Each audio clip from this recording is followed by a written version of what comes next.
Sherlock Holmes was a man who never took a case lightly. His reputation as a brilliant detective had spread far and wide, and he was the go-to person for those with seemingly unsolvable problems. So, when a wealthy businessman approached him with an intriguing case, he knew he couldn't refuse.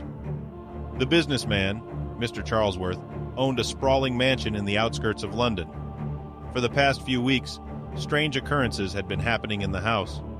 Objects would go missing only to turn up in unexpected places, doors would open and close on their own, and eerie noises could be heard throughout the mansion.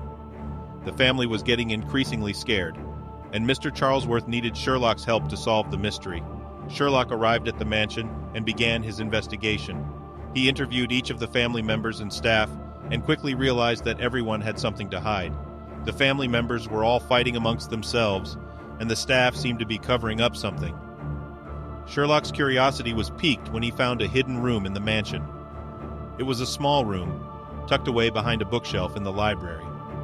Inside the room he found a ledger, some letters, and a strange-looking object. Sherlock immediately knew that this was the key to solving the mystery. As he dug deeper into the evidence, Sherlock realized that the family members were all vying for Mr. Charlesworth's inheritance. They had conspired together to make him believe that the mansion was haunted so that he would be forced to leave it to them in his will. But there was more to the story. The strange-looking object that Sherlock had found in the hidden room turned out to be an ancient artifact that was said to have mystical powers. The family members had discovered it while on a trip to Egypt and had brought it back to the mansion with them. They believed that the artifact would help them achieve their goal of gaining Mr. Charlesworth's inheritance. Sherlock confronted the family members with his findings and revealed the truth behind the mysterious occurrences in the mansion. The family members were stunned, and Mr. Charlesworth was heartbroken that his own family had betrayed him. Just as Sherlock was about to leave the mansion, he noticed something peculiar. There was a shadowy figure lurking in the garden. Sherlock's instincts told him that this was not just a coincidence. He knew that there was more to this case than what he had uncovered. As he drove away from the mansion, Sherlock couldn't shake off the feeling that there was something else going on.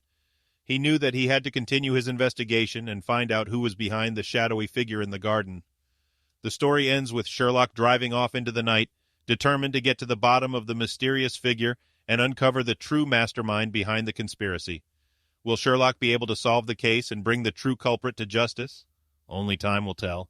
Stay tuned for part 2 of Sherlock Holmes.